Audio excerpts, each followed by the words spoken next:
On the 24th of May, 1863, the famous mineralogist, Professor Lidenbrock, my uncle, came rushing back towards his little house in the old quarter of Hamburg. I was getting ready to beat a prudent retreat, when passing through the dining room, he rushed straight into his study, flinging his stick and his broad-brimmed hat onto the table. "Axel, follow! Well, haven't you got here yet?" Otto Lidenbrock was a terrible eccentric. A tall, thin man who enjoyed excellent health, big eyes constantly rolling behind huge spectacles, and a long, thin nose like the blade of a knife. The household in the Königstrasse included his goddaughter, 17-year-old Grauben, our good servant Martha, and myself, his laboratory assistant. This, then, was the gentleman who was calling me so impatiently. With such an eccentric character, obedience was the only course to adopt. I therefore rushed into his study. As I entered, my uncle was holding a book which he was considering with the profoundest admiration. "What a book! It's a priceless treasure that I found this morning. Isn't it beautiful? And what a binding! Not a single crack after 700 years. It's the Heimskringla of Snorro Turlsson, the famous Icelandic writer of the 12th century. It is the chronicle of the Norwegian princes who ruled over Iceland." "Really?" I said. "Is it a translation?" "What would I be doing with a translation? This is the original work in Icelandic." "Ah. And is the type good?" "Type? Who said anything about type? It's a manuscript, you idiot, a runic manuscript. The runes were letters of an alphabet used in Icelandic in olden times. Legend has it that they were invented by Odin himself. Look at them, irreverent boy, and admire these characters sprung from a god's imagination." Then a little incident occurred, which changed the course of the conversation. A dirty piece of parchment slipped out of the book and fell on the floor. My uncle pounced upon the fragment. He carefully unfolded a piece of parchment 5 inches by 3, containing a few lines of unintelligible characters. "Look, these are runic letters. They are absolutely identical with those in Snorro Turlsson's manuscript. But what on earth do they mean? It's definitely runic. But there's a secret to it, which I mean to discover. Sit down there and get ready to write. Now, I am going to dictate to you the letters of our alphabet which correspond to these Icelandic characters." As the letters were called out, one after another, they formed an incomprehensible succession of words. My uncle snatched up the paper and examined it closely for a long time. "To think that I may have here the clue to some great discovery," he said thoughtfully. "But the cryptogram is of a later date than the book. There are at least 200 years between the book and the document. I think that one of the owners of this book wrote these mysterious letters. But who the devil was that owner?" My uncle raised his spectacles, picked up a powerful magnifying glass, and carefully examined the first pages of the book. On the back of the second page, the one bearing the subtitle, he noticed a sort of stain which looked like a blot of ink. He labored at the stain until, with the help of his magnifying glass, he ended up by distinguishing runic characters. Arne Saknussemm. Why, that's an Icelandic name. He was a famous alchemist of the 16th century. I am going to discover the secret of this document, and I shall neither eat nor sleep until I have guessed it. Nor will you, Axel. First of all, we must find the key to this cipher. This Saknussemm would naturally write in Latin. But what is that key? Axel, have you any idea? I made no reply. My eyes had fallen on a charming picture hanging on the wall, the portrait of Grauben. My uncle's pretty ward and I loved each other. We had become engaged, unknown to my uncle, who was too deeply absorbed in his geology to understand such feelings as ours. My uncle, thumping the table with his fist, brought me abruptly back to earth. Look here. Write the words vertically instead of horizontally. Now let's see how that works. Axel, write down any sentence that comes into your head on this scrap of paper. Only put them in vertical columns, so as to get 5 or 6 lines of letters. Now, to read the sentences, all I need to do is to take the first letter of each word, then the second letter, and so on. And my uncle, to his great surprise, and even more to mine, read out, I love you very much, my dear little Grauben. Ah, so you are in love with Grauben. Well now, let's apply my method to the document in question. He gave a loud cough, and in a solemn voice he read out the first letter of each word, then the second, and so on. He dictated a series of letters in groups which made no sense to me, but I expected the professor to pronounce a magnificent Latin sentence. To my astonishment, a violent blow from his fist made the table rock on its legs. That can't be it, exclaimed my uncle. It doesn't make sense. Then he rushed out into the Königstrasse and disappeared as fast as his legs would carry him. Has he gone? Cried Martha, running out of her kitchen. Yes, I replied, well and truly gone. Well, and what about his dinner? Martha, he's not going to eat a thing, nor is anybody else in this house. Uncle Lidenbrock is going to starve us all until he's succeeded in deciphering an indecipherable old scrawl. The old servant, seriously alarmed, went back to her kitchen. I picked up the sheet of paper. What can it possibly mean? I asked myself. My brain became heated. My eyes blinked at the sheet of paper, and the 132 letters seemed to flutter around me. I was stifling. I needed air.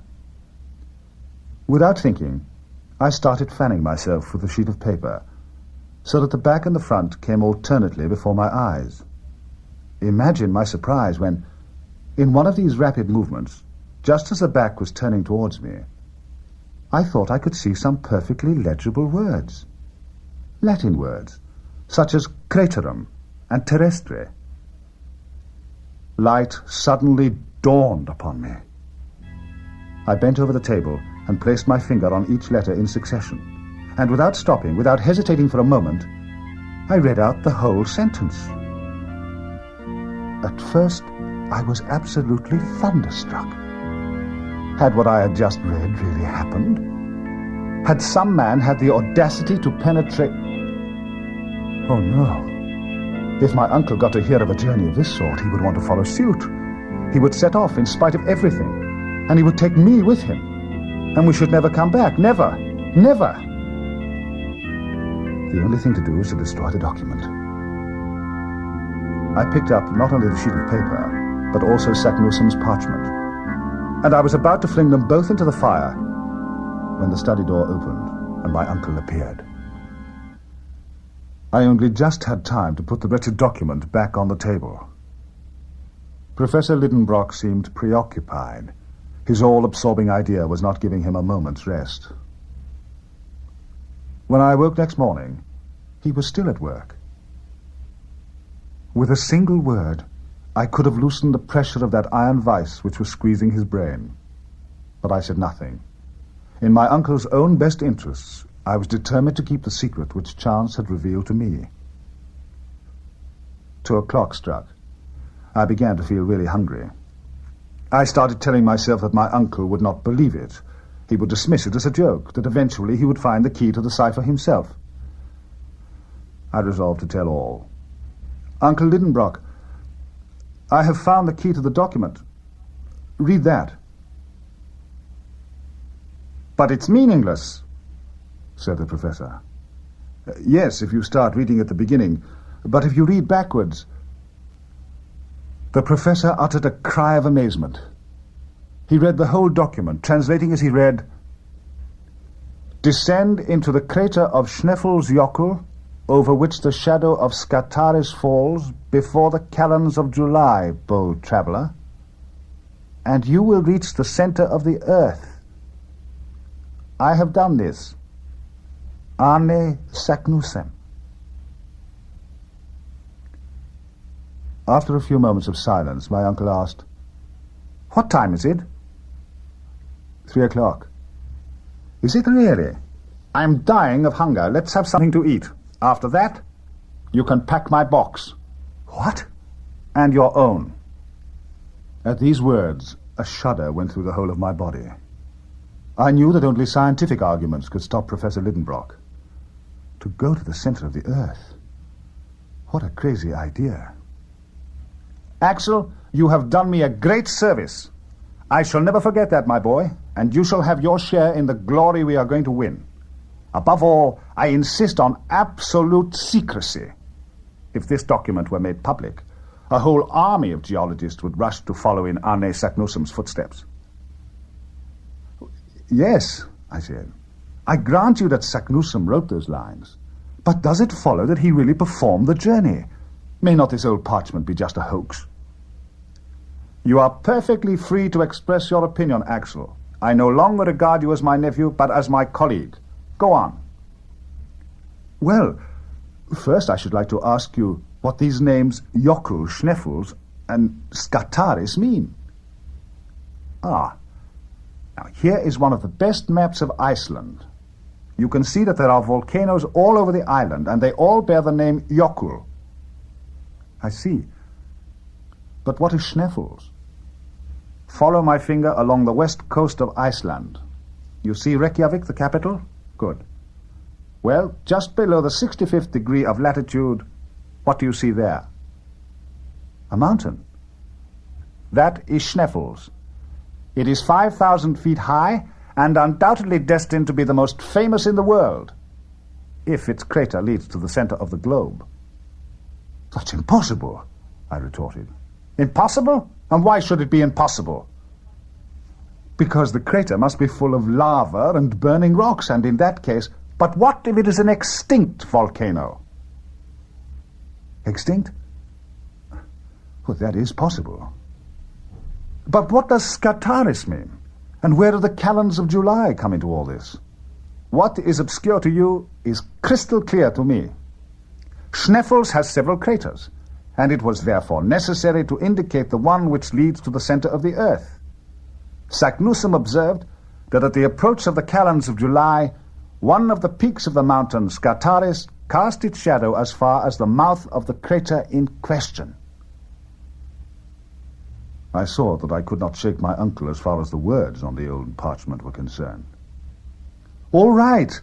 Saknussemm went to the bottom of Sneffels. He saw the shadow of Skartaris touch the edge of the crater before the calends of July. He even heard tell in the legendary stories of his day that the crater led to the center of the Earth.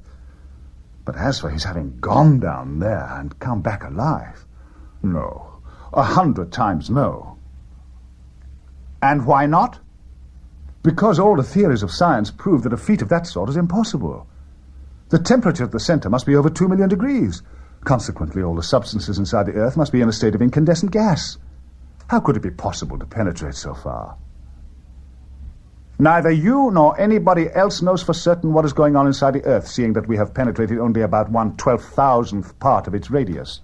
Axel, the state of the terrestrial nucleus has given rise to a variety of theories among geologists. Nothing is less certain than the existence of that internal heat you believe in. My own view is that it doesn't exist and couldn't possibly exist. But in any case, we shall see for ourselves, like Arne Saknussemm.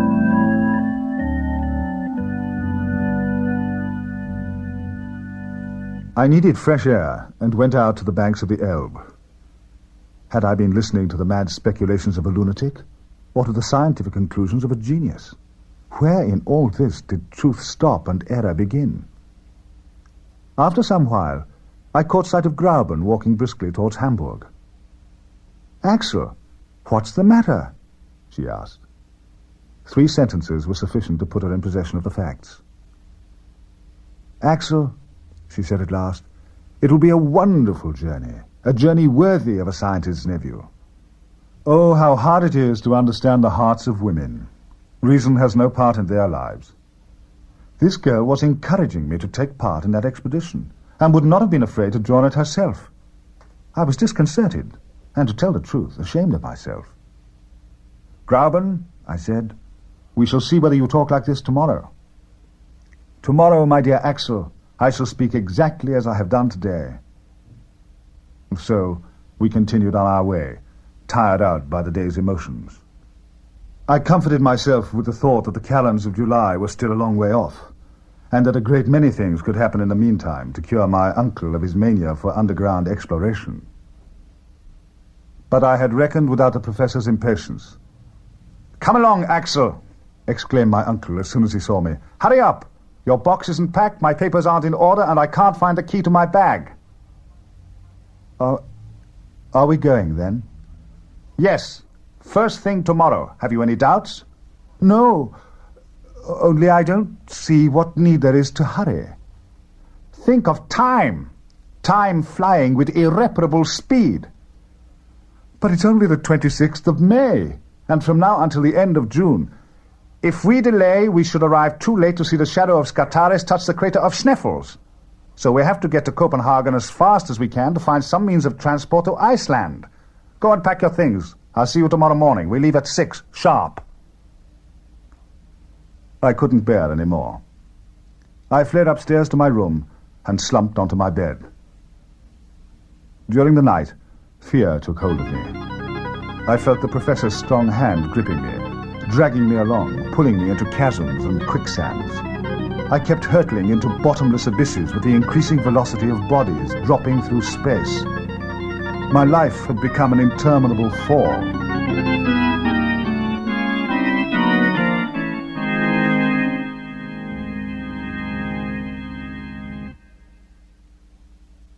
I awoke at 5, worn out with fatigue and emotion. I went down to the dining room. My uncle was at table, eating a hearty breakfast. Grauben was there. I couldn't eat anything. At 5:30, there was a rumble of wheels outside. A carriage had arrived. It was now obviously impossible to fight against my fate. At that moment, my uncle was solemnly handing over the reins of the house to Grauben. She couldn't restrain a tear as she kissed my cheek. Martha and Grauben waved a final farewell. Then the two horses set off at a gallop along the road to Hamburg and the terminus of the Kiel Railway.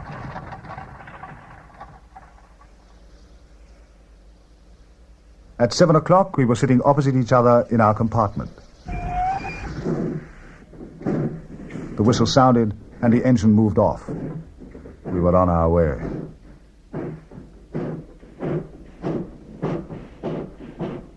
I noticed the precious document carefully tucked away in the innermost pocket of my uncle's wallet. I cursed it from the bottom of my heart and turned my attention to the countryside.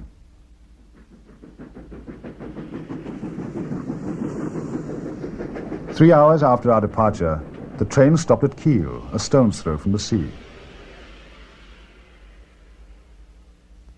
As our luggage was registered for Copenhagen, we had no need to bother about it. But the professor watched it anxiously as it was transferred to the steamer. At 10 the following morning, we disembarked in Copenhagen. We scoured the quays in search of a ship leaving for Iceland. I hoped against hope that there would be no means of transport, but I was disappointed. A little Danish schooner, the Valkyrie, was shortly due to set sail for Reykjavik. "Come aboard," said Captain Jarne, after pocketing a respectable number of kroner. "Things are going very well indeed," said my uncle. "What a stroke of luck to find this boat ready to sail. Now, let's have some breakfast."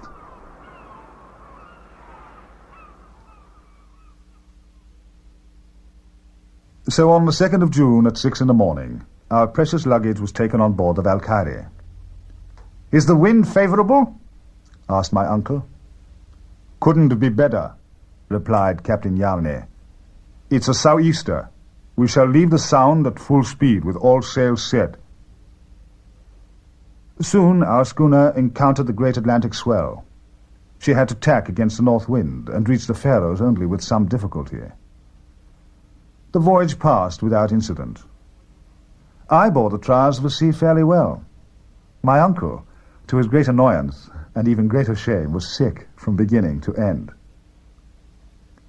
14 days after leaving Copenhagen, we sighted the beacon of Cape Skagen.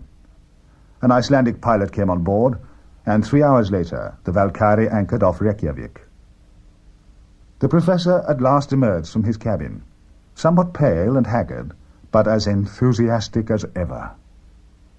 Before leaving the deck of the schooner, he dragged me forward and pointed out to me to the north of the bay a high mountain with a double peak covered with perpetual snow. "Schneffels!" he cried. "Schneffels!"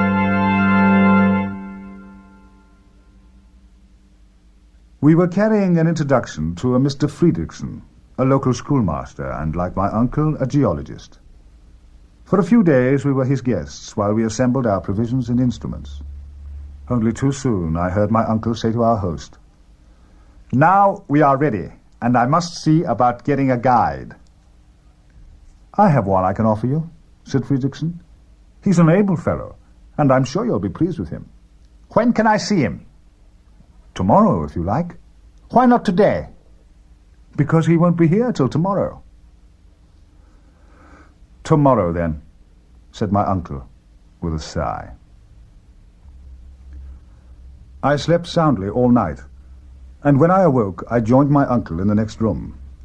He was chatting volubly in Danish with a big, strapping fellow who was obviously uncommonly strong. Everything about him indicated a perfectly calm temperament, not indolent, but peaceful. This grave, phlegmatic individual, who pursued the gentle profession of collecting the feathers of the eider duck, was called Hans Jelka. My uncle wanted to pay the hunter in advance, but he refused with a single word, "Efter." "A splendid fellow," exclaimed my uncle. "But he little knows what a wonderful part he is going to play in the future." "So he's coming with us to the center?" "Yes, Axel, to the center of the earth." The start was fixed for the 16th of June. 48 hours remained until our departure. All our ingenuity was devoted to packing every article to best advantage. 1. An Eigel centigrade thermometer reading up to 150 degrees. 2. A manometer of compressed air to indicate pressures higher than that of the atmosphere at sea level. 3. A chronometer. 4.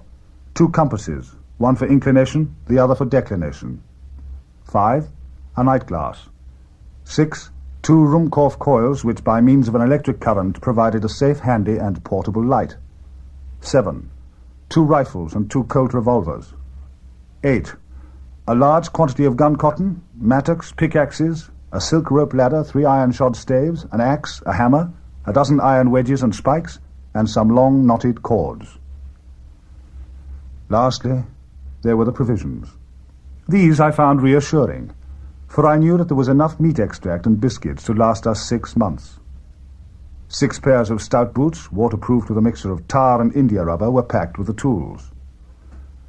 "Clothed, shod, and equipped like this," said my uncle, "there's no reason why we shouldn't go a very long way. Now, my boy, get some rest. We start early." At 5 in the morning, the neighing of 4 horses pawing on the ground under my window woke me. I dressed quickly and went down into the street. At 6 o'clock, everything was ready.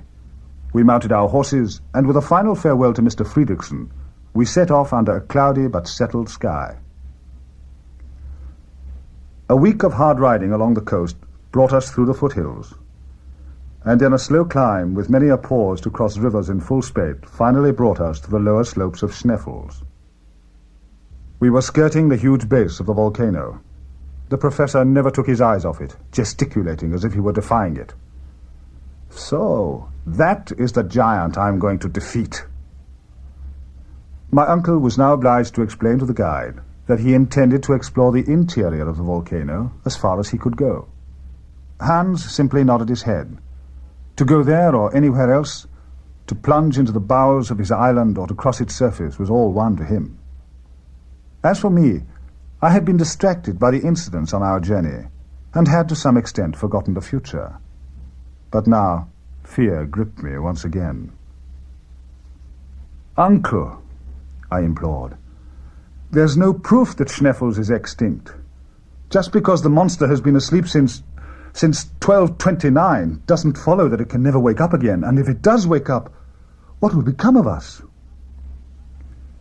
I have been thinking about that, Axel. Ever since we arrived, I've been pondering over that important question you have just put to me, for we mustn't be imprudent. Schneffels has been silent for 600 years, but it may speak again. Now, eruptions are always preceded by certain well-known phenomena. I have therefore questioned the local inhabitants and examined the ground, and I can assure you, Axel, there will be no eruption. So we began scaling the slopes of Schneffels. By 7 in the evening, we had ascended the 2,000 steps of a natural stone staircase which had aided our ascent, and we found ourselves on a sort of bulge in the mountain, a kind of bed on which the actual cone of the crater rested. The sea stretched away 3,200 feet below. We had passed the perpetual snow line. It was bitterly cold and the wind was blowing hard. I was exhausted. The professor saw that my legs were failing me. "Look," he said.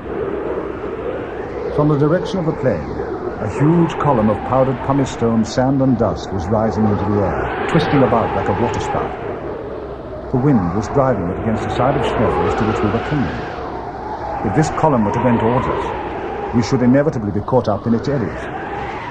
"Hastig! Hastig!" I understood that we had to follow Hans as fast as we could. Fortunately, we had reached the opposite side and were sheltered from the danger as the dust storm fell on the mountain. At last, at 11 o'clock at night, in complete darkness, we reached the summit of Schneffels.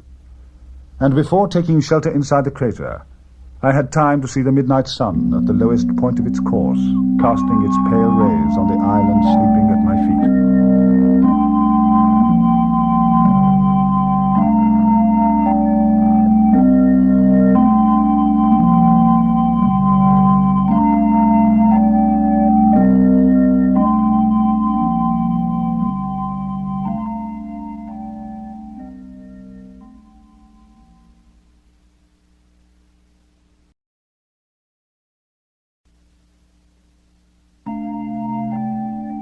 The next day we awoke half frozen by the sharp air, but in bright sunshine. I got up from my granite bed and went to enjoy the magnificent spectacle which lay before me. I lost myself in that wonderful ecstasy produced by great peaks. I was intoxicated by the pleasure of altitude, oblivious of the abysses into which my fate was shortly going to plunge me.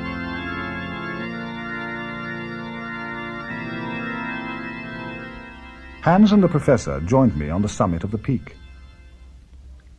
"We are at the top of Schneffels, and here are two peaks, one to the south and the other to the north. Hans, tell us what the Icelanders call the one on which we are standing now." "Skartaris." My uncle shot a triumphant glance at me. "Now for the crater," he cried. I imagined the condition of this huge reservoir filled with thunder and flames. To go down into a blunderbuss, I thought, when it may be loaded and may go off at the slightest touch, is sheer lunacy. But there was no going back. By noon, we had arrived at the bottom of the abyss. I raised my head and saw above me the upper aperture of the cone, framing a greatly reduced but almost perfectly circular patch of sky. At one point, only the peak of Skartaris stood out, rising into space. At the bottom of the crater, there were 3 chimneys. I hadn't the courage to look into them, but Professor Lidenbrock had already made a rapid survey of all 3. He was panting for breath, running from one to the other, gesticulating and muttering unintelligible words. Suddenly my uncle gave a shout. I saw him with his arms outstretched and his legs wide apart in front of a granite rock which stood at the center of the crater. "Axel! Axel!" he cried. "Come here! Come here! Look!" On the western face of the block, carved in runic characters, half worn away by time, I saw the name Arne Saknussemm. "Arne Saknussemm!"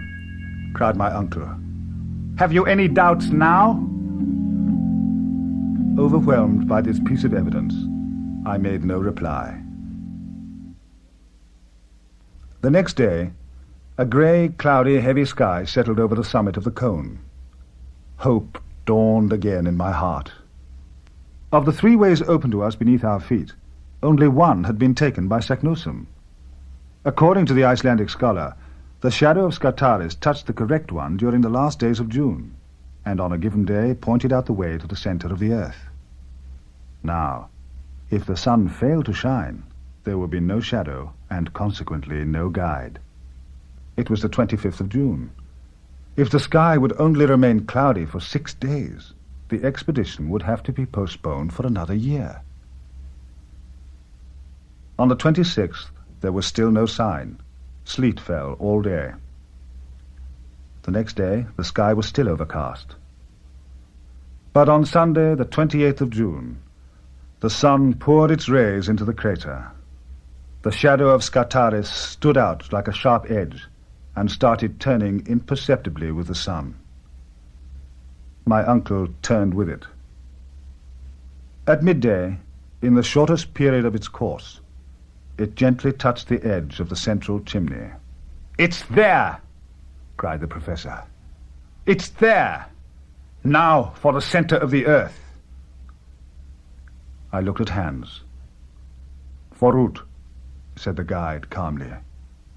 "Forward," repeated my uncle. It was 13 minutes past 1. The real journey was beginning.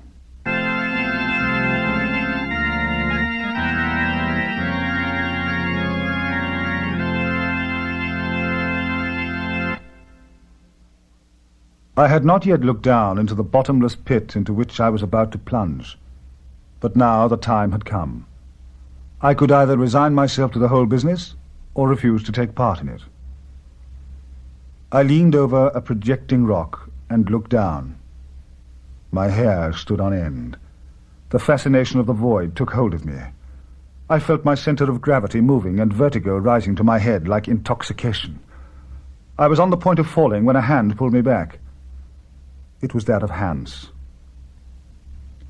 Even so, however brief my examination of the chimney had been, I had seen how it was shaped. Its almost perpendicular walls were covered with countless projections which would facilitate our descent. My uncle uncoiled a rope about as thick as a thumb and 400 feet long. First he let down half of it, then looped it over a projecting block of lava and threw the other half down. By holding on to both halves, each of us could then descend without the rope unwinding. When we were 200 feet down, nothing could be easier than to regain possession of the whole rope by letting go of one end and pulling on the other. This process could be repeated ad infinitum. Hans tied all the non-fragile articles into a single bundle and threw them bodily down the chimney.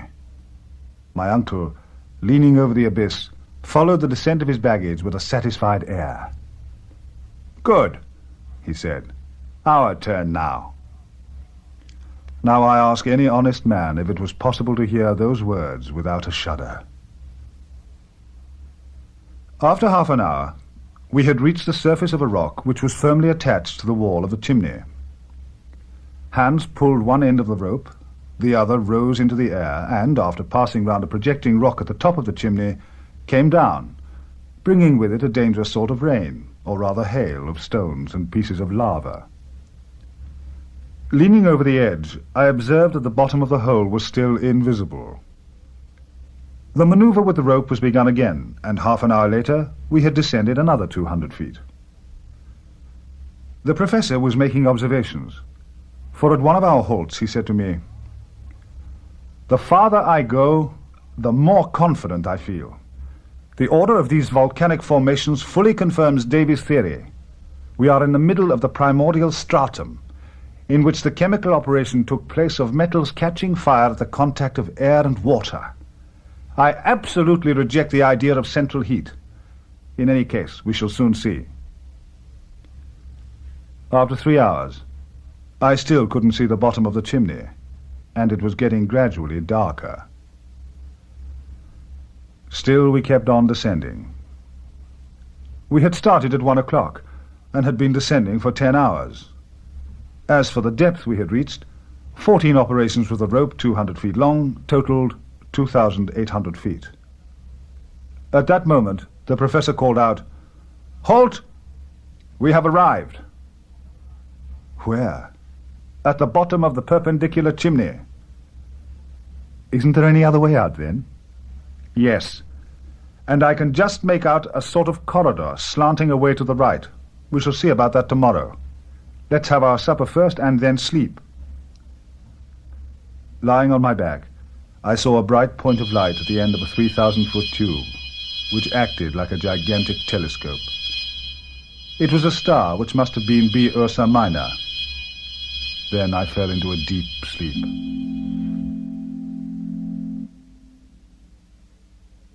At 8 in the morning, a ray of daylight woke us up.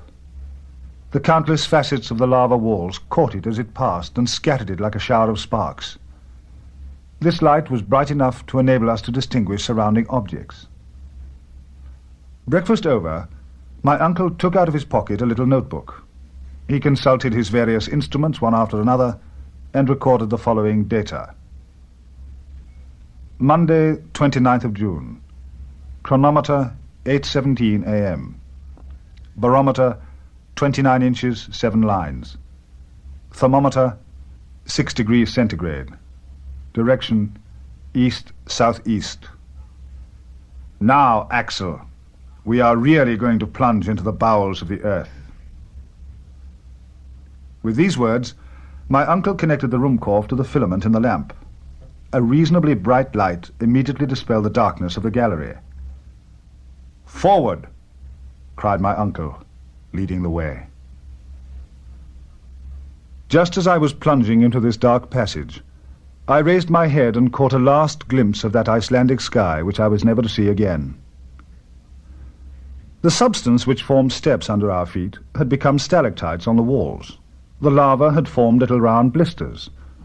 Crystals of opaque quartz, studded with limpid tiers of glass and hanging from the ceiling like chandeliers, seemed to light up as we passed. "It's magnificent. What a sight, Uncle." "Ah, so you're beginning to appreciate all this, are you, Axel?" replied my uncle.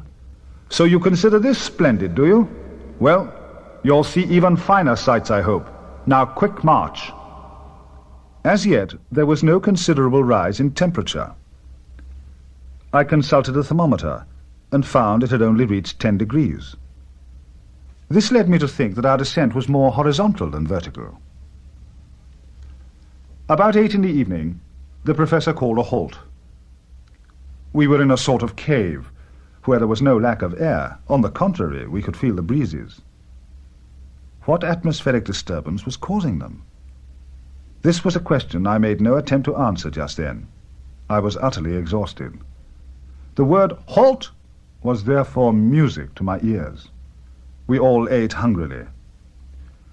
One thing worried me. Our stock of water was half finished. My uncle was counting on replenishing it from the underground springs, but so far we had seen no sign of any. "Don't worry, Axel. I assure you that we shall find water, indeed, more than we want when we have got through this bed of lava."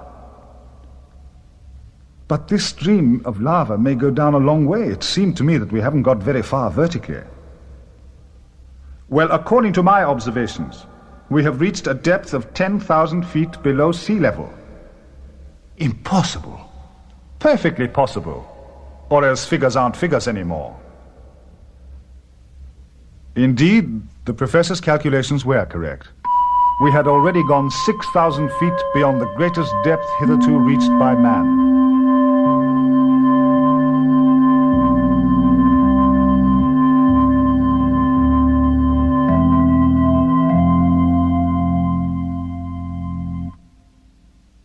"30th of June at 6 in the morning we began the descent again. This went on until 12:17, at which moment we caught up with Hans, who had just stopped. We were at the intersection of two roads, both of them dark and narrow. My uncle didn't wish to appear to hesitate before either me or the guide. Trusting entirely to chance, he pointed to the eastern tunnel. The slope of this new gallery was very slight, and its section extremely variable. In some places, we even had to crawl along through narrow tunnels. At 6 in the evening, we had gone 5 miles south, but barely a quarter of a mile in depth. My uncle called a halt. We ate without much conversation, and went to sleep without much reflection. We awoke fresh and in good spirits, and resumed our journey. I hurried after Hans, who was following my uncle. I was anxious not to be left behind. I shuddered at the thought of losing my way in this maze. At one point, where the tunnel was becoming very narrow, I leaned against the left-hand wall. When I took my hand away, it was quite black. "A coal mine," I exclaimed. "A mine without any miners," replied my uncle. This journey through the coal mine lasted till evening, and I was beginning to think that it would never come to an end when all of a sudden, at 6 o'clock, a wall appeared unexpectedly before us. To the right, to the left, above and below, there was no way through. We had come to a dead end. "Well, so much the better," cried my uncle. "Now at least we know where we stand. We are not on Saknussum's road, and there's nothing we can do but turn back. Let us take a night's rest, and in less than 3 days we shall be back at the place where the paths fork." "Yes," I said, "if we have the strength." "And why shouldn't we?" "Because tomorrow we shall have no water left." "And no courage either?" I didn't dare to reply.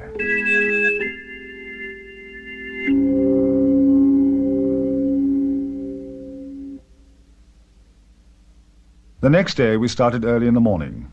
We had to hurry because we were 3 days' walk from the fork. Our water gave out completely at the end of the first day's march.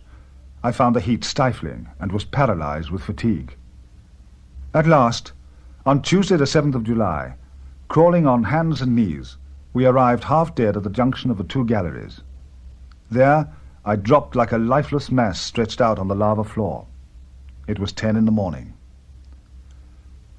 After a while, my uncle came over to me and raised me in his arms.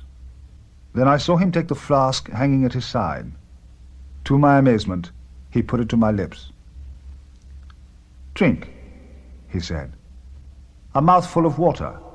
It's the last. You understand? The very last." "Thank you, Uncle. Thank you." Although my thirst had only been partially quenched, I had recovered a little of my strength. My lips were less inflamed. I found that I could speak. "Look," I said, "there's only one thing left for us to do. We have no water, so we must go back. We must return to Schneffel's." "Go back," said my uncle, "and give up this expedition just when success seems assured? Never. I have begun this journey and I mean to finish it. Listen to the proposal I want to put to you. The lack of water is the only obstacle in our way.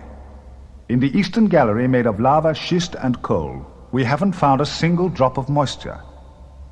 We may be more fortunate if we follow the western tunnel. I have examined the course of that gallery. It plunges straight into the bowels of the earth, and in a few hours it will bring us to the granite mass. There we are bound to find abundant springs. I am asking you for only 1 day more.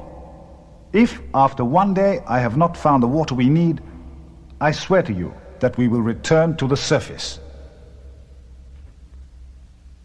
The descent began again, this time by the new gallery. We hadn't gone 100 yards before the professor, passing his lamp along the wall, cried, "These are primitive rocks. Now we are on the right track.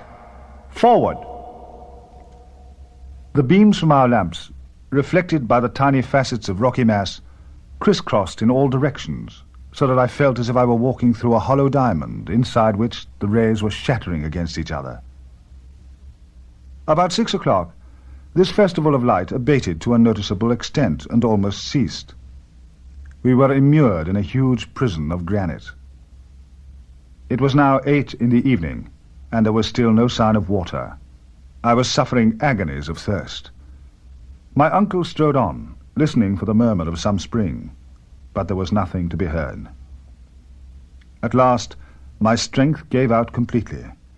I gave a cry and fell. "Help! I'm dying!" My uncle turned back. He gazed at me with his arms folded and then muttered, "It's all over."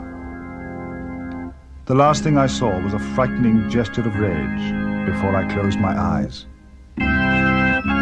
We had nearly 4 miles of the Earth's crust above us, and this mass seemed to be bearing down with all its weight on my shoulders. I felt crushed. A few hours went by. A profound silence like that of the grave reigned around us. Yet in the midst of my drowsiness, I thought I heard a noise. It seemed to me that I could see the Icelander disappearing with the lamp in his hand. I tried to shout that Hans was abandoning us, but my voice couldn't break through my parched lips. For a whole hour, my delirious brain passed in review all the reasons which might have roused our guide to action. But at last, I heard the sound of footsteps in the depths of the abyss. Hans reappeared. He went up to my uncle and gently woke him. "Warten," said the guide. "Water!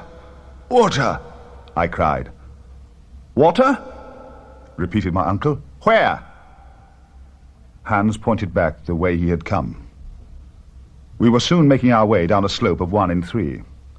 Half an hour later, we had gone 1.25 miles and were 2,000 feet farther down. At that moment, I distinctly heard an unfamiliar sound traveling through the granite walls, a sort of dull rumbling like distant thunder. Hans was not mistaken, my uncle said. "What you can hear is the roar of a torrent. There's no doubt about it. A subterranean river is flowing around us." The torrent was now roaring and leaping along inside the left-hand wall. Hans stopped at the exact spot where the torrent seemed closest to us. I could hear the water rushing past me with extreme violence about 2 feet away, but a granite wall still separated us from it. Hans went up to the wall. He pressed his ear against the dry stone, trying to find the exact spot where the noise of a torrent was loudest. I saw him seize his pickaxe and attack the rock. Soon the pickaxe had penetrated 2 feet into the granite wall. My uncle wanted to join in himself. Indeed, he had just taken hold of his pickaxe when a sudden hissing was heard. A jet of water shot out of the hole and broke against the opposite wall. The spring was scalding hot. The corridor was filling with steam, and a rivulet formed and was running away downhill. Soon we were able to take our first draught. Although it was still warm, the water quickly restored our strength. "What a splendid discovery Hans has made. I proposed we should give his name to this health-giving stream." And the name of Hansbach was promptly bestowed upon it. "We mustn't let this water run away," I said. "Let's fill the water bottle and flasks and then try to stop up the opening." "No. Let's allow this water to run on. It will run downwards and will guide us as well as refresh us on our way." "What a splendid idea," I exclaimed. "And with this stream to help us, there's no reason why our expedition shouldn't be successful." "Ah, so you're coming round to my way of thinking, my boy," said the professor. "I'm not just coming round. I'm convinced."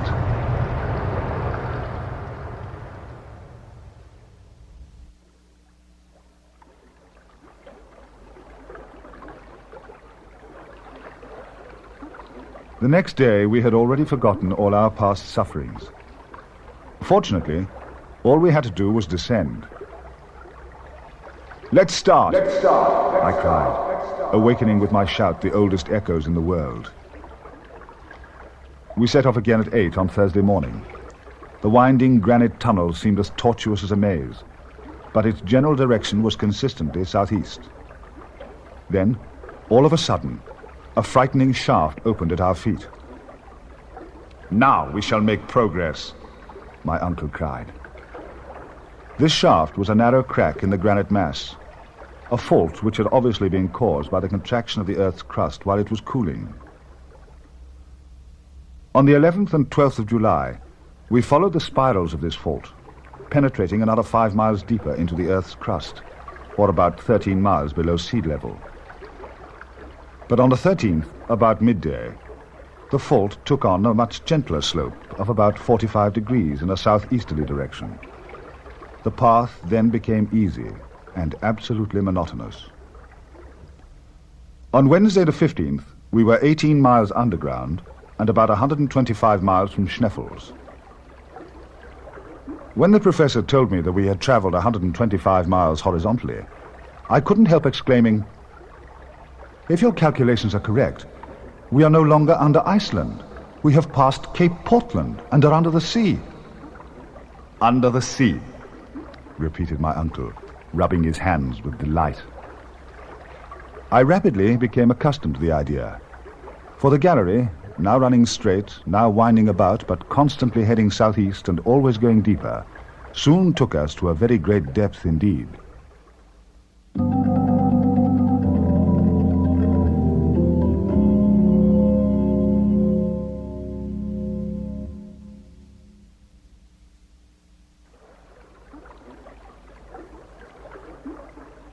For a few days, steep slopes, some even alarmingly close to the perpendicular, took us deep into the inner mass. Some days we advanced between 4 and 5 miles nearer to the center. By the 7th of August, our successive descents had brought us to a depth of 75 miles. We must have been then about 500 miles from Iceland. That day, the tunnel was going down a very gentle slope. Suddenly, turning around, I found that I was alone. I turned back and walked for about a quarter of an hour. I looked around but saw nobody. I called out but got no reply. I began to feel uneasy and a shiver ran down my spine. "Keep calm," I said aloud to myself. "I am sure to find my companions again. There's only one path after all. Seeing that I was in front, I must go back." An extraordinary silence reigned in the long gallery.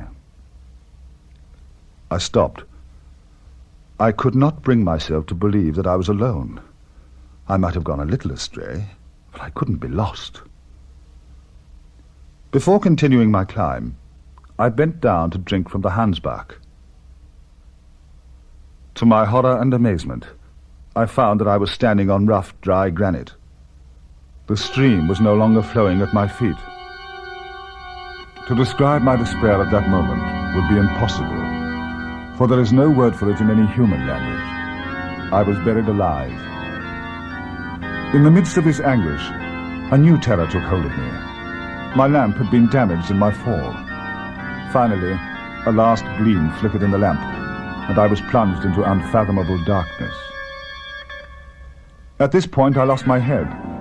I started dashing haphazardly through that inextricable maze, going downwards all the time, crying, shouting, yelling, bruising myself on the jagged rocks, and constantly expecting to run into some wall and dash my head to pieces, until I fell headlong to the floor and fainted.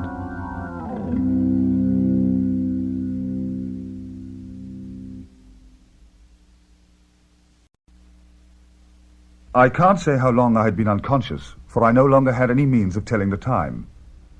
Never had any human being been so isolated or forsaken as I was then. I was just about to lose consciousness again, when a loud noise struck my ears. It was like a roll of thunder, and I could hear the sound waves gradually fading away in the distant depths of the abyss. Again silence reigned in the gallery. All of a sudden, my ear, which happened to be resting against the wall, caught the sound of words.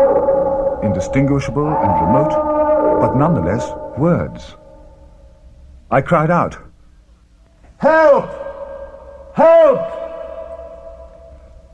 I listened, straining my ears for some reply from the darkness, a shout or even a sigh. Moving my ear about over the wall, I found a place where the voices seemed to sound most clearly. "No," I said. "No. It isn't through the rock that these voices are reaching me. Some peculiar acoustic effect is conducting this noise along the gallery." I listened once more, and this time I distinctly heard my name. There was no time to lose. If my uncle moved even a few steps away, the acoustic effect would be destroyed. I therefore drew close to the wall, and speaking as clearly as possible said, "Uncle Lidenbrock." I waited in extreme anxiety. A few seconds which seemed like centuries went by, and at last... "Axel! Where are you, my boy?" "Lost in complete darkness." Another long pause. Then I heard my uncle's voice again. "Courage! Listen to me. Thinking you were still somewhere on the Han's back, we came back firing our guns. Now our voices can meet, though our hands cannot touch. But don't despair. I have calculated that it takes 20 seconds for your voice to reach us. So we are just under 4 miles apart. Cheer up, Axel. That's not an impossible distance. But should I go up or down? Again, I waited for the answer. Down. We are in a huge cavern with a great many galleries leading into it. And the one you are in is sure to bring you here. I therefore set off. The slope was quite steep, and I let myself slide. Soon the speed of my descent increased at an alarming rate until it began to be more of a fall. All of a sudden the ground disappeared from under my feet. I felt myself falling down a vertical shaft. I lost consciousness. When I came to, my uncle was watching my face for some sign of life. "He's alive! He's alive! My dear boy, you are saved!" "Uncle, tell me where we are." "Tomorrow, Axel, tomorrow. Sleep now, and tomorrow I will tell you everything. It really is a miracle that you weren't killed. For heaven's sake, don't ever let us get separated again." Not get separated again? Then the expedition wasn't over. I opened my eyes wide in astonishment. "What's the matter, Axel?" "I must be mad. I can see daylight, and I can hear the wind blowing and the sea breaking on the shore. Let's go out. I need an explanation." "No, Axel. The open air might be bad for you." "The open air?" "Yes, the wind is rather strong. I don't want you to risk going out in it. A relapse would cause us a lot of trouble, and we have no time to lose, for the voyage may be a long one." "The voyage?" "Yes. Rest today, and tomorrow we'll set sail." "Set sail?" My curiosity was aroused to fever pitch. When my uncle saw that my impatience was likely to do me more harm than the satisfaction of my curiosity, he led me out. When my eyes became accustomed to the light, I was astounded. The power of this light was unlike the splendor of our own sunshine, nor the pale glow of moonlight. Its clear, brilliant whiteness indicated an electrical origin. It was like an aurora borealis. "The sea!" I cried. "Yes," said my uncle, "the Lidenbrock Sea. For I don't imagine that any other explorer is likely to dispute my claim to having discovered it." A vast sheet of water stretched away out of sight. It was a real sea, but utterly deserted and horribly wild in appearance. We were indeed imprisoned inside a huge cavern. It was impossible to gauge its width, since the shore stretched away on either side as far as the eye could see, or its length, for our gaze was soon halted by a somewhat indefinite horizon. As for the clouds, I put their height at about 12,000 feet. After an imprisonment of over 40 days in a narrow gallery, it was sheer bliss to breathe this moist, salty air. 500 yards away, at the end of a steep promontory, a tall, dense forest appeared. It consisted of trees of medium height, shaped like parasols, with sharp geometrical outlines. The wind seemed to have no effect on their foliage, and in the midst of the gusts they remained motionless, like a group of petrified cedars. They were white mushrooms, 30 or 40 feet high, with heads of an equal diameter. There were thousands of them. The light couldn't penetrate, and complete darkness reigned between these domes. Farther on, a great many other trees with colorless foliage stood in groups. They were easy to recognize as the lowly shrubs of the earth, grown to phenomenal dimensions. "Astonishing! Magnificent! Splendid!" cried my uncle. "Here we have the entire flora of the secondary period of the world, the transitional period. Here are our humble garden plants, which were trees in the early ages of the globe. It is a hothouse, but it may be a menagerie too. Look at this dust we are walking on. These bones scattered on the ground are the bones of antediluvian animals. Here is the lower jaw of a mastodon, and there is a femur, which can only have belonged to the biggest of all those monsters, the Megatherium." "But, Uncle, I can't understand the presence of such huge quadrupeds in this granite cavern." "Well, Axel, there is a very simple answer. This soil is alluvial. Probably subsidences of the Earth's crust occurred, and some of the alluvial soil was carried to the bottom of the abysses which suddenly opened up." "But if antediluvian animals have lived in these subterranean regions, how do we know that some of those monsters are not still roaming around?" I examined the various points of the horizon, but no living creature could be seen on those deserted shores. It seemed that we were the only living creatures in this subterranean world. A whole succession of questions rose to my lips. Where did the sea end? Where did it lead? Could we ever hope to reach its opposite shores? My uncle had no doubt that we could. I was torn between hope and fear.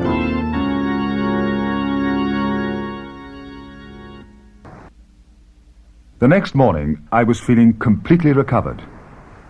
After breakfast, we were walking on the sandy beach, and the waves were gradually moving up the shore. "Now," said my uncle, "the tide is rising, and we must not miss the opportunity of studying this phenomenon." Uncle, who would ever have imagined that inside the Earth's crust there was a real ocean with ebbing and flowing tides, winds and storms? Why shouldn't these waters contain fish of some unknown species? Let's make some lines and hooks, and see if they will have as much success down here as up above. We will try, Axel, for we must penetrate all the secrets of these newly discovered regions. But where are we, Uncle? Horizontally, we are 875 miles from Iceland. As far as that? I am sure I am not more than a mile out. And how deep down are we? 88 miles. So, I said, examining the map, the mountainous part of Scotland is above us. The Grampians are raising their snow-covered peaks at an incredible height over our heads. Yes, replied the professor. It's rather a heavy weight to carry, but the ceiling is solid. I'm not afraid of the roof caving in, I said. But what are your plans? Aren't you thinking of returning to the surface of the Earth? Seeing that everything has gone so well so far, we shall continue our journey. But I don't see how we're going to get down below this liquid plain. On the opposite shore must lie the entrance to our next descent. There's no time to lose. We set sail tomorrow. But what about a boat? It won't be a boat, my boy, but a good solid raft. Hans is already at work. Building a raft? Yes. Come and look. A half-finished raft was lying on the sand. The next evening, the raft was finished. The beams of fossil wood, bound together by strong ropes, formed a solid surface. And once launched, this improvised vessel floated peacefully on the waters of the Lidenbrock Sea. The provisions, baggage, instruments, arms, and a large amount of fresh water were put on board. And at 6 o'clock, the professor gave the order to embark. Just as we were leaving the little harbor, my uncle suggested giving it a name. I've a name to propose to you, I said. Grauben. Port Grauben. Port Grauben it shall be, conceded the professor magnanimously. The wind was blowing from the northwest. We sailed before it at great speed. After an hour, my uncle had been able to calculate our speed. "If we go on at this rate," he said, "we shall cover at least 75 miles in 24 hours, and it won't be long before we reach the opposite shore."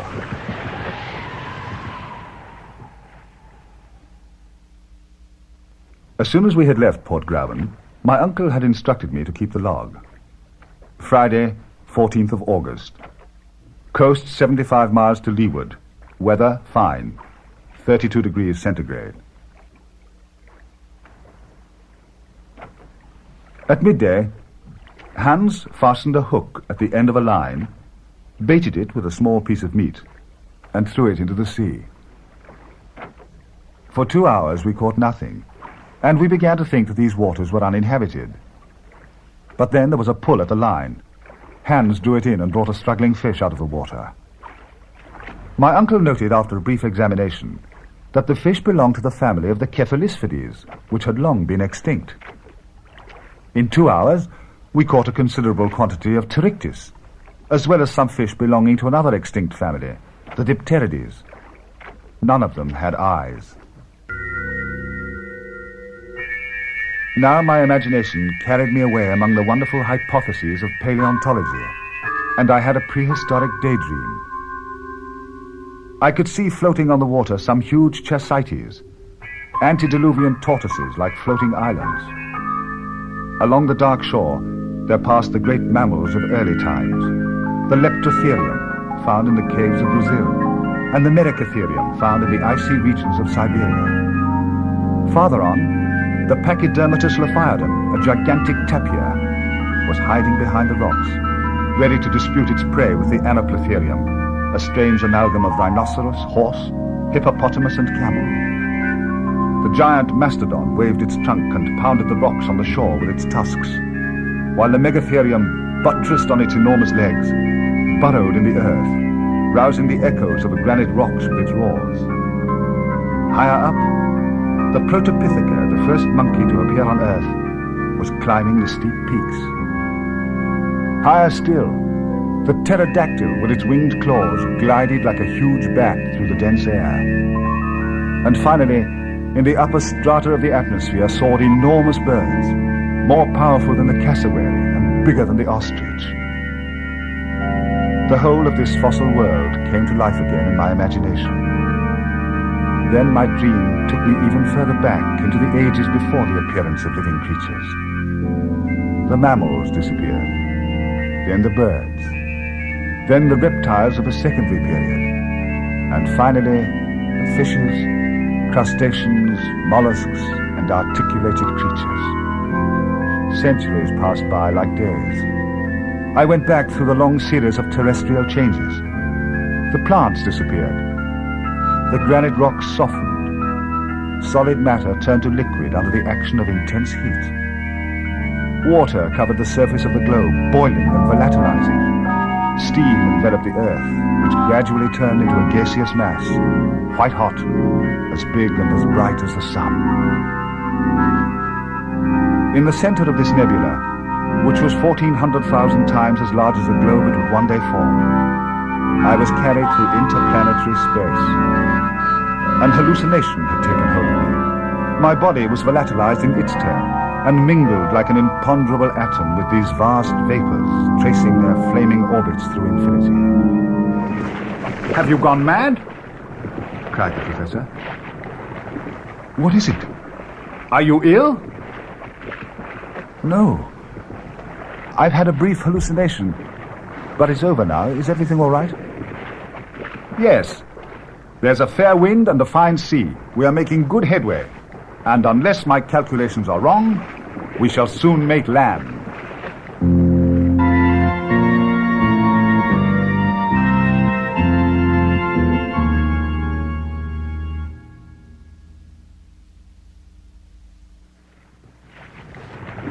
Saturday, the 15th of August. My head was still dazed by the vivid impression made by my dream.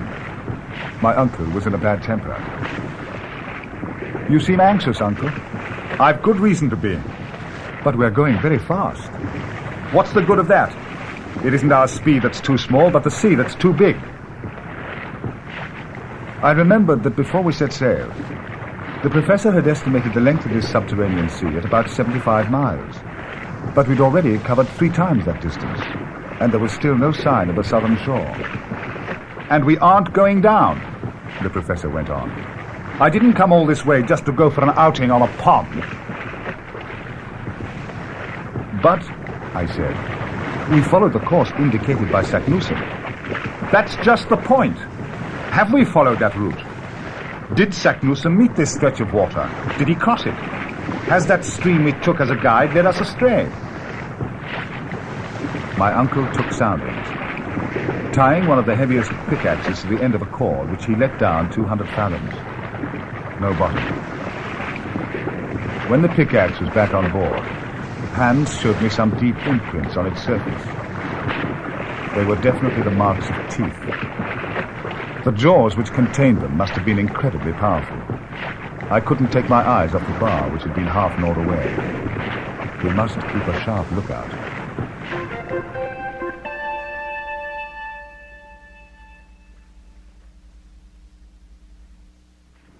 Tuesday, 18th of August. Evening came. Hans was at the tiller. During his watch, I fell asleep. 2 hours later, a violent shock awoke me. The raft had been lifted up above the water with indescribable force and hurled 100 feet or more. "What's the matter?" cried my uncle. "Have we run aground?" Hans pointed to a dark mass rising and falling about a quarter of a mile away. "It's a colossal porpoise!" I cried. "Yes," shouted the professor. "And there's an enormous sea lizard. And look! Beyond that, a monstrous crocodile. Look at its huge jaws and its rows of teeth. Oh, it's disappearing. And now a whale! A whale!" We stood there, stupefied by this herd of marine monsters. They were of supernatural dimensions, and the smallest of them could have broken the raft with one snap of its jaws. Hans wanted to put up the helm to get away from this dangerous region. But in the other direction, he saw more enemies, which were just as terrifying. A turtle 40 feet long and a giant serpent darting its enormous head to and fro above the waves. The reptiles came nearer and circled around the raft at great speed. We were speechless with fright. They drew closer, the crocodile on one side, the serpent on the other. The rest of the herd had disappeared. The 2 monsters passed within 100 yards of the raft and hurled themselves on one another with a fury which fortunately prevented them from seeing us. The battle began. We could distinctly see the 2 monsters at grips with each other. The first of those monsters had the snout of a porpoise, the head of a lizard, and the teeth of a crocodile. "It's the most formidable of the antediluvian reptiles, the Ichthyosaurus," explained the professor. "The other is a serpent with a turtle shell and the mortal enemy of the first, the Plesiosaurus." These 2 animals attacked each other with indescribable fury. They raised mountainous waves which rolled as far as the raft, so that a score of times we were on the point of capsizing. Hissing noises of tremendous intensity reached our ears.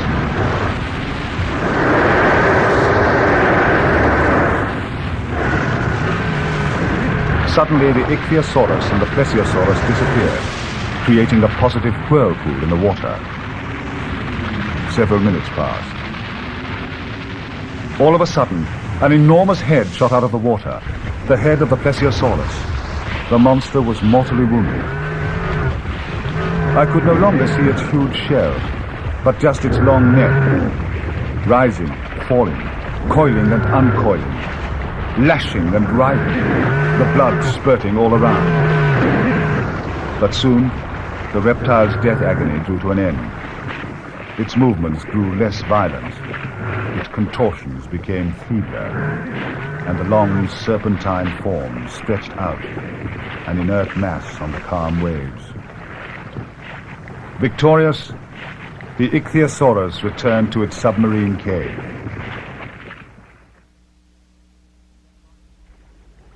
Friday, August 21st. I calculated we had sailed 675 miles from Port Grauben and were 1,500 miles from Iceland, under England. The weather was about to change. The atmosphere grew heavy. The clouds were full of electricity. My own body was saturated with it, and my hair was standing on end as if it were close to an electrical machine. The professor was in a dreadful temper at seeing the ocean stretching away into infinity before his eyes. "We are going to have a storm," he said. There was a general silence. The wind dropped completely. "Let's reef the sail," I said. "No, damn it, no!" cried my uncle. "Let the storm carry us away. Provided I set eyes on a rocky shore, I don't care if it smashes our raft to smithereens." These words were scarcely out of his mouth before the accumulated vapors condensed into water and the air blew with hurricane force. The raft rose into the air and bounded forward. My eyes were dazzled by the intensity of the light, my ears deafened by the din of thunder. I had to cling to the mast, which bent like a reed before the violence of the storm.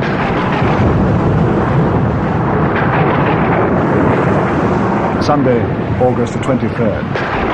Where are we? We've been carried along with indescribable rapidity.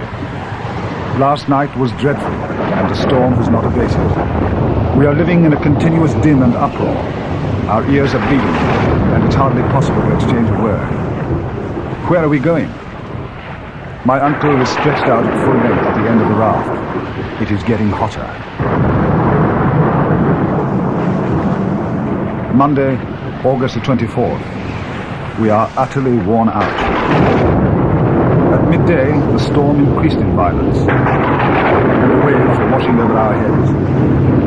My uncle shouted, "We are done for. Lower the sail," I yelled back. He was nodding in agreement when a ball of fire appeared on board.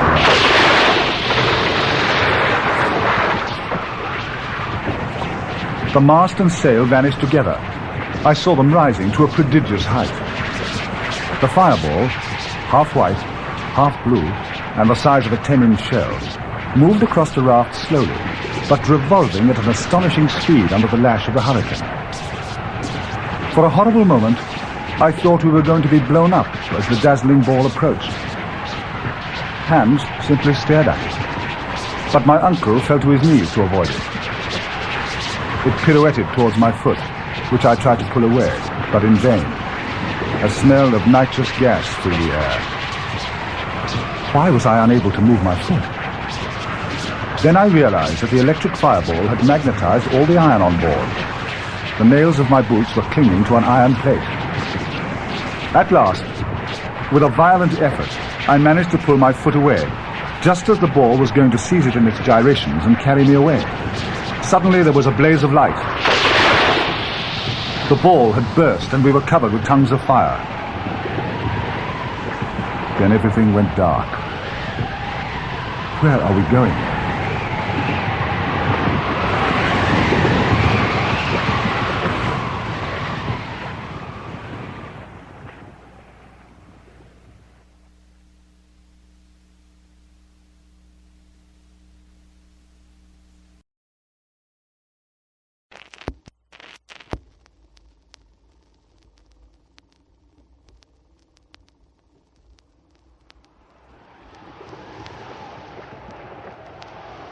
Tuesday, August the 25th.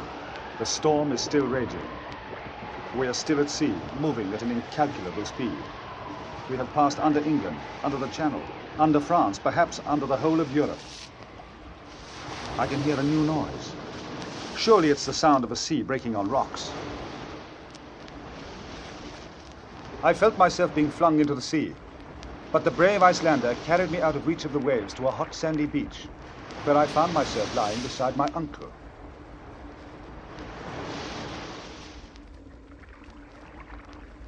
The next day, the weather was magnificent.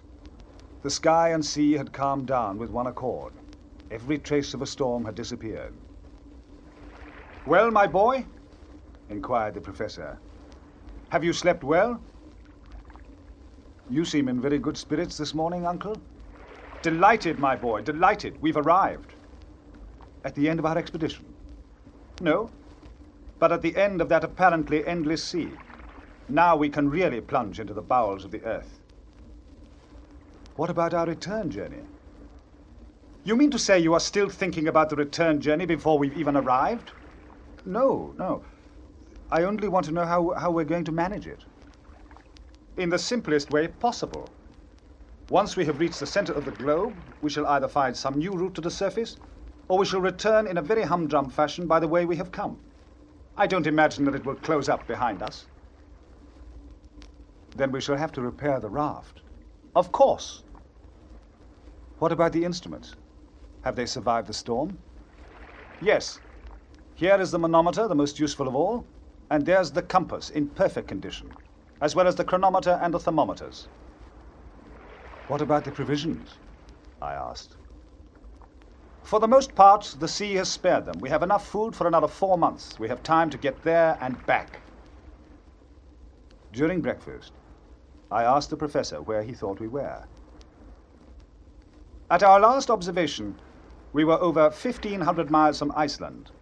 Count 4 days of storm, during which our rate cannot have been less than 200 miles every 24 hours. If our calculations are correct, we have now got the Mediterranean over our heads. We can't say for sure that we are under the Mediterranean and not under Turkey or the Atlantic, unless we are certain that our direction has not changed. We can easily find out by consulting the compass. He was cheerful, rubbing his hands and striking attitudes. I followed him, curious. My uncle took the compass and examined and took up a fixed position. He turned to me in amazement. The north tip of the needle is pointing to what we suppose to be the south. It's pointing inland instead of out to sea. There seemed to be no doubt that during the storm a sudden change of wind had occurred which we hadn't noticed, and had brought the raft back to the shore which my uncle thought we had left behind us.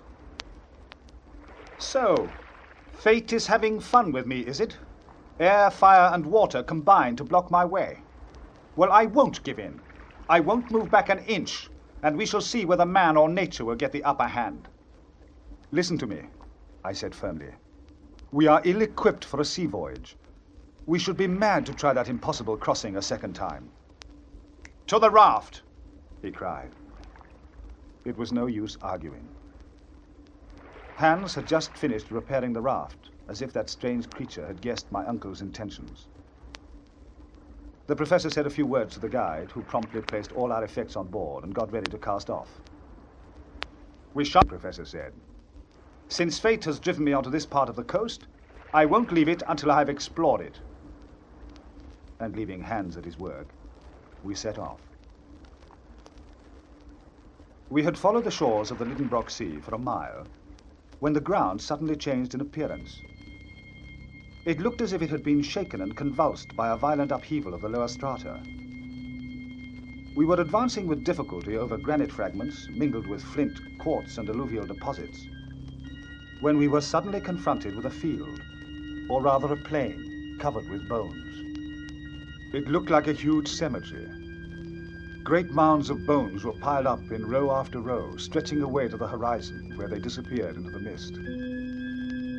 I was stupefied, and my uncle's whole attitude denoted utter astonishment. He was faced with a priceless collection of Leptotheria, Mericotheria, Laphidia, Anoplotheria, Megatheria, mastodons, Protopithecae, pterodactyls, and other antediluvian monsters, all heaped up there for his personal satisfaction. A moment later, sifting through all this organic dust, he picked up a skull and cried out, "Axel! Axel, look! A human head!" His joy and stupefaction knew no bounds when a few yards further on he found himself face to face with a specimen of quaternary man. It was an entirely recognizable and perfectly preserved human corpse.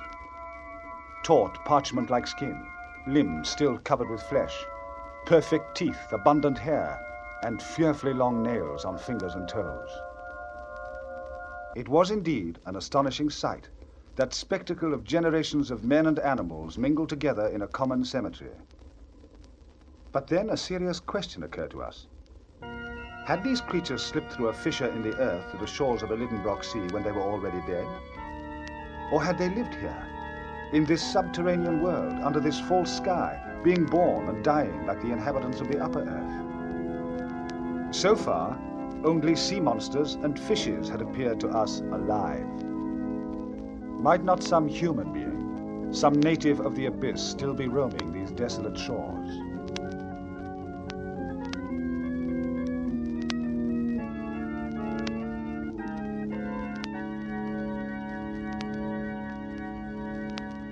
For another half hour, we walked over these layers of bones, impelled by our burning curiosity.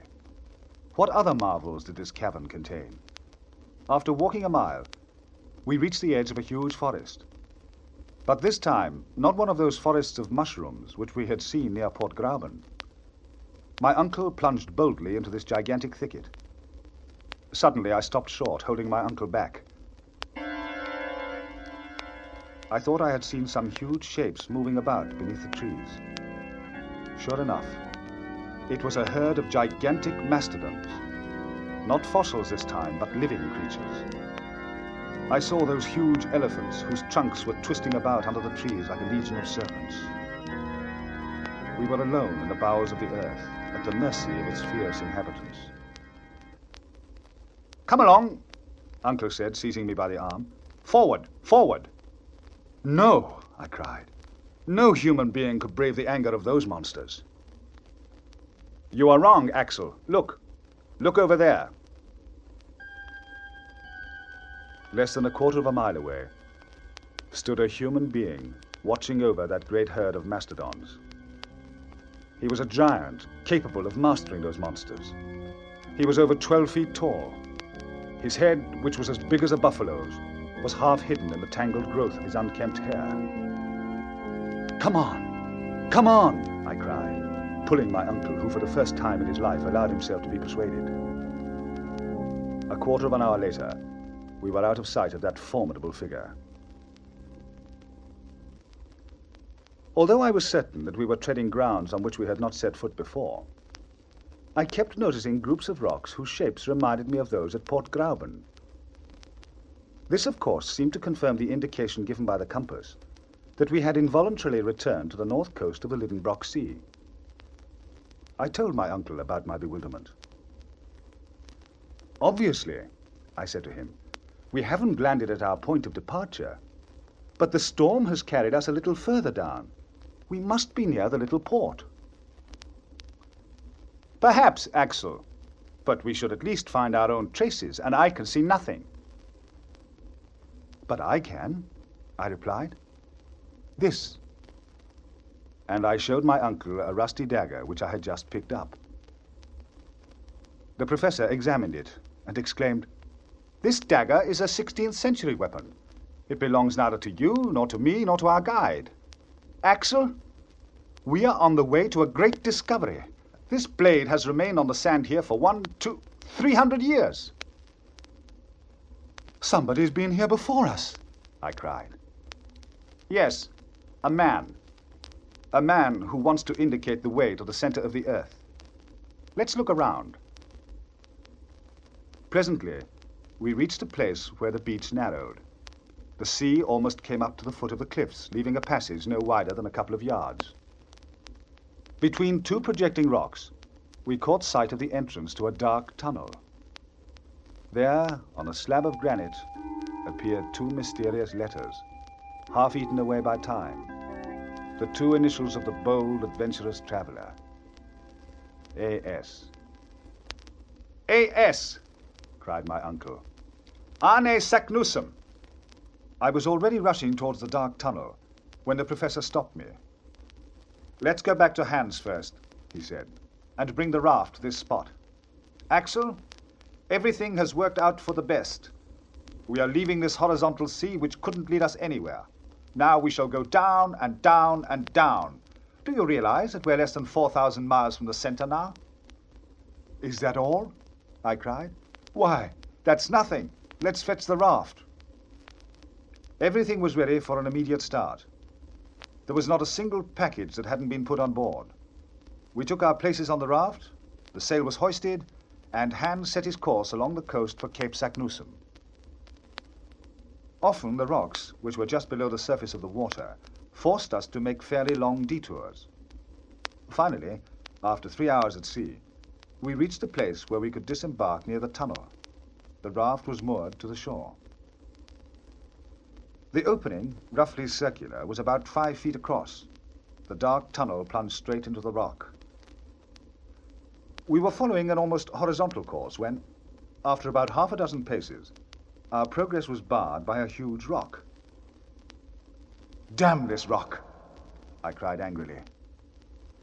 We searched in vain to right and left, up and down, for a way through. There was no chink.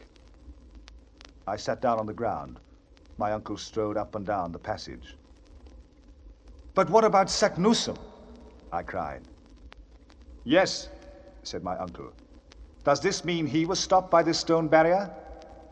"No, no," I exclaimed. "This piece of rock must have been loosened by some shock or by one of those magnetic storms which affect these regions. It's an accidental obstacle which Saknussemm didn't meet. If we don't destroy it, we are unworthy to reach the center of the earth." "Well," said my uncle, "let's make our way through with our pickaxes." "Pickaxes would take too long." "What then?" "Why, gun cotton, of course. Let's blow it up." "Hands to work," cried my uncle. The Icelander returned to the raft and soon came back with a pickaxe which he used to hollow out a hole for the charge. By midnight, the charge of gun cotton was packed inside the hollow, and the fuse wound its way along the gallery to a point just outside. One spark would now be enough to set off the whole contraption. "Tomorrow," said the professor. I had no option but to resign myself to waiting another 6 long hours.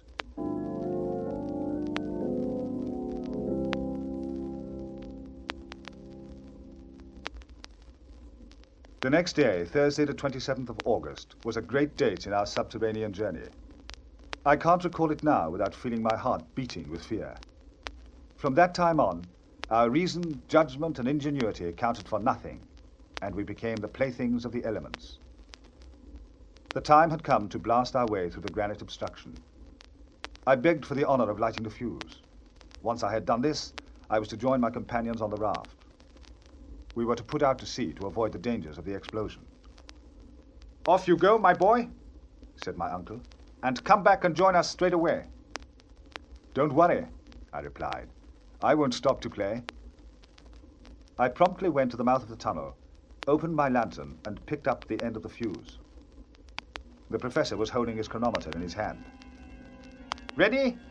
he called out. "Yes, I'm ready." "Well then, fire, my boy." I ignited the fuse and ran back to the water's edge. "Come on board," said my uncle. "Hands, push off. Another 5 minutes.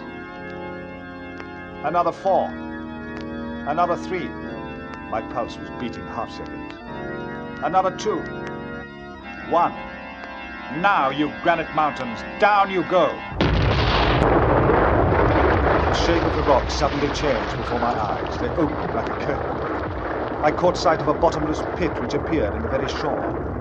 The sea, seized with a fit of giddiness, turned into a single enormous wave, on the ridge of which the raft stood up perpendicular. All 3 of us were thrown flat on our faces. In less than a second, the light was replaced by total darkness. In spite of the darkness, noise, surprise, and terror, I realized what had happened. On the other side of the rock, which had just blown up, the explosion had caused a sort of earthquake. An abyss had opened up, and the sea was pouring into it, carrying us with it. We hung on to each other to save ourselves from being thrown off the raft. This was undoubtedly the way Saknussemm had come, but instead of following it by ourselves, we had, by our imprudence, brought a whole sea along with us. The water was falling at an angle steeper than that of the swiftest rapids in America. The raft was occasionally caught by an eddy and spun round as it raced along. Then I made a discovery which complicated matters. I found that most of the objects which we had taken on board had disappeared at the moment of the explosion. when the sea had struck us so violently. Only the compass and the chronometer remained, and we had only one day's provisions left. I thought to tell my uncle everything, to show him the terrible straits to which we were reduced, to calculate exactly how much longer we had to live. But I had the courage to remain silent. I wanted to leave him cool and self-possessed. After a fairly long interval, our speed increased, as I noticed from the wind in my face. The descent became steeper, and I really believed that we were no longer gliding, but falling. I had the impression of an almost vertical drop. My uncle and Hans held me firmly by the arms. Suddenly, after a lapse of time, I felt a shock. The raft had not collided with a solid object, but its fall had suddenly been arrested. A waterspout, a huge liquid column struck its surface, and I felt as if I was suffocating, drowning. At this moment, silence fell in the gallery, taking the place of the roar which had filled my ears for hours. Then my uncle murmured, "We are going up." "Yes, we are going up. We are going up. We are rising fast. We're in a narrow shaft. The water has reached the bottom of the abyss and is now rising to find its own level, taking us with it. Where to? We must be ready for anything. Our situation is almost desperate. But there are a few chances of our escaping. If we may die at any moment, we may also be saved at any moment." The temperature was rising at an alarming rate, and at that moment it must have stood at about 40 centigrade. "If we are neither drowned nor crushed, and if we don't starve to death, we may still manage to be burnt alive," I said. The professor simply shrugged his shoulders. He was carefully examining the nature of the terrain, torch in hand, trying to discover where he was from observation of a starter. "Eruptive granite," he said. "We are still in the primitive period. Good. Soon we shall come to the terrain of the transition period, and then..." Meanwhile, the temperature was rising fast. "Are we going up towards a furnace?" "No, that's impossible. Impossible." "All the same, this wall is burning hot and the water is boiling." This time, the professor's only answer was an angry gesture. In the flickering light of a torch, I noticed some convulsive movement in the layers of granite. A phenomenon was obviously going to take place in which electricity would play some part. And then there was this unbearable heat, this boiling water. I decided to consult the compass. It had gone mad. The needle was swinging jerkily from one pole to the other, indicating every point of the compass in turn, and spinning round as if it were giddy. Then the maddened compass, shaken by the electrical phenomena, confirmed me in my opinion. The mineral crust was threatening to burst. "Uncle! Uncle!" I cried. "We are done for! Look at these shaking walls! This crazy needle, it's an earthquake!" "An earthquake? No, I'm expecting something better than that." "What do you mean?" "An eruption, Axel." "An eruption? You mean you think we are in the shaft of an active volcano?"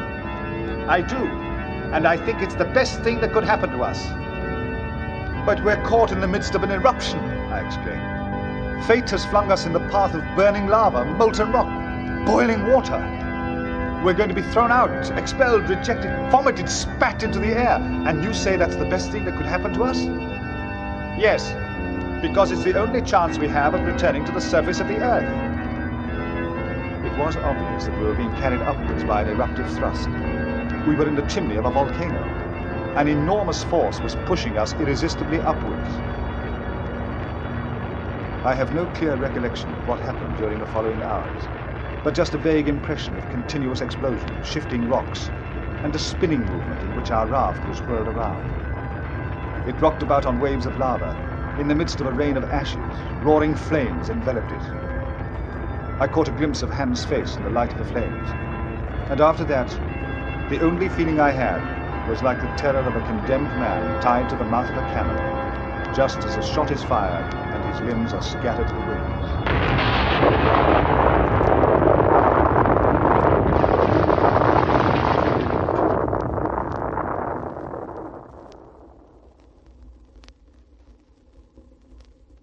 When I opened my eyes again, I found myself lying on a mountain slope only a few feet from an abyss. "Where are we?" asked my uncle. who seemed to be extremely annoyed at being back on the surface of the Earth. "In Iceland," I said. "It certainly doesn't look like Iceland. This isn't a northern volcano with granite slopes and a skull cap of snow," said the professor. After the countless surprises of our journey, one more had been reserved for us. Contrary to all our expectations, we were lying halfway down a mountain under a scorching sun. Above our heads, not more than 500 feet up, there was a volcano, through which, every quarter of an hour, with a loud explosion, there emerged a tall column of flame mingled with pumice stone, ashes, and lava.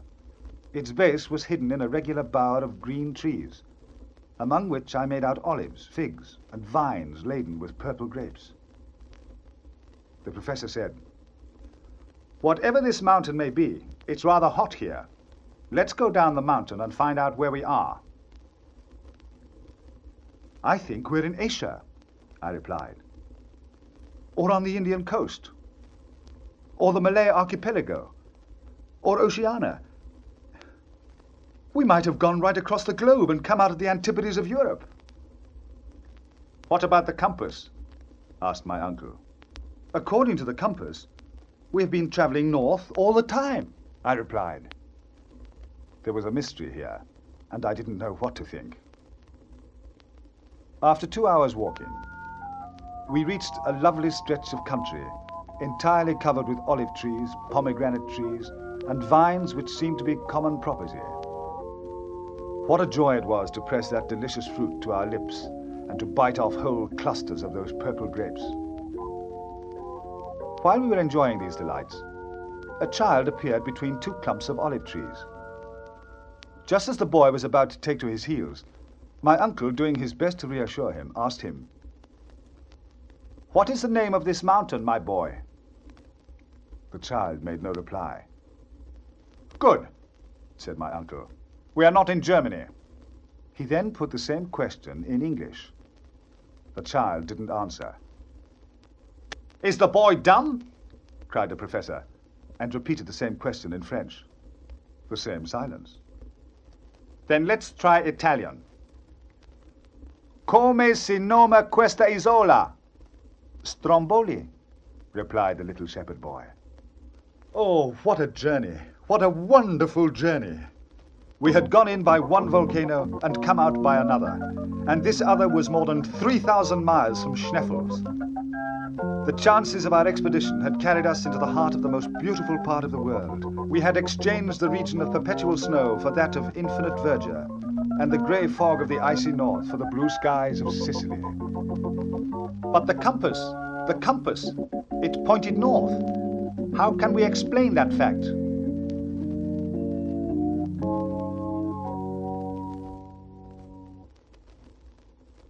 I cannot hope to describe Martha's astonishment and Grauben's joy at our return. "Now that you are a hero, Axel," my dear fiancé said to me, "you will never need to leave me again." I looked at her, and she smiled through her tears. Our journey to the center of the Earth created a tremendous sensation all over the world. One aspect of the journey, the behavior of the compass, remained a mystery, and for a scientist, an unexplained phenomenon is torture. Fortunately, Providence was to make my uncle completely happy. One day, while arranging a collection of minerals in his study, I noticed the famous compass and had a look at it. Suddenly, I gave a cry of surprise. "What's the matter?" he asked. "The compass." "Well?" "Well, the needle points south instead of north." "What's that you say?" "Look, the poles are reversed." "Reversed?" Light dawned at the same time in his mind as mine. "So, after our arrival at Cape Saknussemm, the needle of this confounded compass pointed south instead of north," he exclaimed. "Obviously," I said. "Then that explains our mistake. But what phenomenon could have caused this reversal of the poles?" "It's all very simple." "Explain yourself, my boy." During the storm on the Lidenbrock Sea, that fireball which magnetized all the iron on the raft simply reversed the poles of our compass. Ha ha! Ha ha! Cried the professor.